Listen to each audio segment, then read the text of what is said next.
شروع اللہ کے نام سے جو بڑا مہربان نہایت رحم والا ہے۔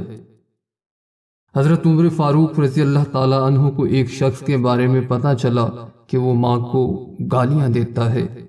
آپ نے اس شخص کو بلوایا اور حکم دیا کہ پانی سے بھری ہوئی مشک لائی جائے، پھر وہ مشک اس کے پیٹ پر خوب کس کر بندھوا دی اور اسے کہا کہ اسے اسی مشک کے ساتھ چلنا پھرنا بھی ہے اور کھانا پینا بھی ہے اور سونا جاگنا بھی ہے۔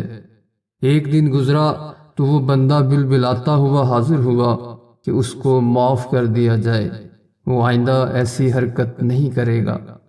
آپ رضی اللہ تعالیٰ عنہ نے پانی آدھا کر دیا مگر مشک بدستور اس کے پیٹ پر باندھی رہنے دی۔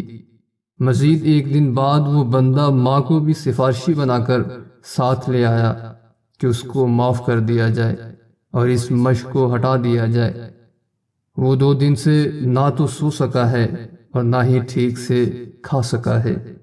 آپ نے اس کی ماں کی طرف اشارہ کر کے فرمایا کہ اس نے تجھے پیٹ کے باہر نہیں بلکہ پیٹ کے اندر اتنے ہی وزن کے ساتھ 9 ماہ تک اٹھا کے رکھا ہے۔